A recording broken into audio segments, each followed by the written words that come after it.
чего это все делается? Дело в том, что возрождение нагайской идентичности, я уже сказал, в Нижнем Поволжье было начато приблизительно 30 лет тому назад. Особый отклик она получила именно в среде нагайцев Карагаши. Юртовцы, они как бы самая многочисленная, кстати, группа нагайского происхождения на Нижней Волге. Они как бы находились, и многие сейчас до сих пор находятся, в татарском национальном проекте. Но этот национальный проект, в который юртовцы, как и другие группы нагайцев Нижнего Поволжья, были включены в советский период и записаны татарами. Сейчас этот национальный проект уже, так скажем, подходит к своему логическому концу, потому что он не дает никаких, так скажем, перспектив в плане сохранения оригинального диалекта юртовских нагайцев. Дело в том, что многие ведущие филологи и лингвисты, как нашей страны, относят юртовский диалект именно к диалектам нагайского языка, как и карагашский, в частности. Вот. Поэтому у нас язык сейчас, значит, находится, так скажем, на нашем языке не выпускается никакой периодики, нет никаких книг, никаких, значит, передач. Поэтому мы поставили первую задачу, активисты, это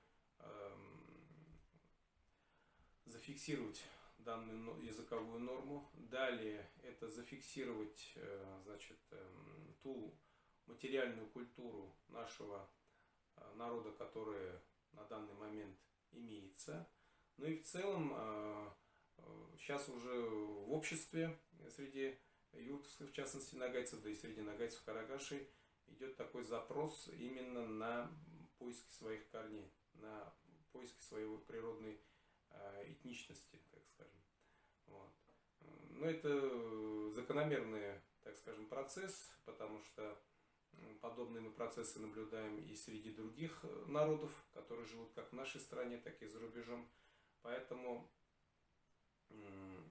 мы, чувствуя определенный запрос со стороны общества, решили те значит, материалы, которые были нами накоплены нами и нашими предшественниками накоплены за вот эти несколько лет, да, десятков лет, материализовать именно вот в виде вот этой брошюры.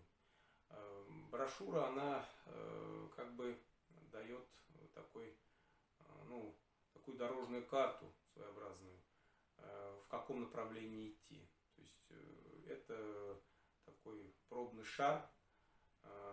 Я думаю, пробный шар довольно такой удачный, потому что сразу после презентации эта брошюра вызвала огромный интерес среди самих представителей данных этнических групп нагайцев Нижнего Поволжья.